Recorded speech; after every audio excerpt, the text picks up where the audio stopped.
অগ্নিগর্ভ Iran পরিস্থিতি গড়িয়েছে সপ্তম দিনে। মার্কিন ইসরায়েলি আগ্রাসনে বাড়ছে প্রাণহানি, বাড়ছে ক্ষয়ক্ষতিও। তবে এখনই থামার কোনো ইঙ্গিত নেই। মার্কিন প্রতিরক্ষামন্ত্রী পিট হেগসেথ সাফ জানিয়েছেন, ওয়াশিংটনের লড়াই কেবল শুরু হয়েছে এবং ইরানের ওপর হামলা আরও তীব্র হবে। একই সুরে ইসরায়েলের সামরিক প্রধানও দিয়েছেন যুদ্ধকে পরবর্তী ধাপে নিয়ে যাওয়ার ঘোষণা। ওয়াশিংটনের এমন হুমকির মুখে পাল্টা হুঙ্কার দিয়েছে তেহরান। যে কোনো স্থল আগ্রাসন মোকাবেলায় সম্পূর্ণ প্রস্তুত থাকার কথা জানিয়ে ইরানের পররাষ্ট্রমন্ত্রী বলেছেন, তারা মার্কিন সেনাদের জন্য অপেক্ষা করছেন। তার হুঁশিয়ারি, স্থলপথে হামলা চালালে তা মার্কিন বাহিনীর জন্য ডেকে আনবে ভয়াবহ বিপর্যয়।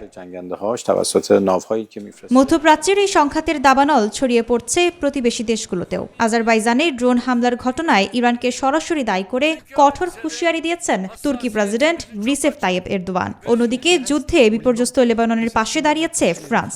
দেশটিকে সাজোয়াজান সহ মানবিক সহায়তা পাঠানোর ঘোষণা দিয়েছে প্যারিস। বিকাশ পেমেন্টে 10,000 টাকার বেশি অফার। শপিং চলছে তো। ক্রমবর্ধমান এই উত্তেজনা বাড়িয়ে তুলেছে পারমাণবিক যুদ্ধের শঙ্কা। জাতিসংঘ মহাসচিবের মুখপাত্র স্টিফেন ডুজারিক সতর্ক করে বলেছেন, বিশ্ব কয়েক দশকের মধ্যে পারমাণবিক অস্ত্র ব্যবহারে সর্বোচ্চ ঝুঁকির মধ্যে রয়েছে, যা মানব সভ্যতার জন্য এক অশনি সংকেত। Desk report, news 24।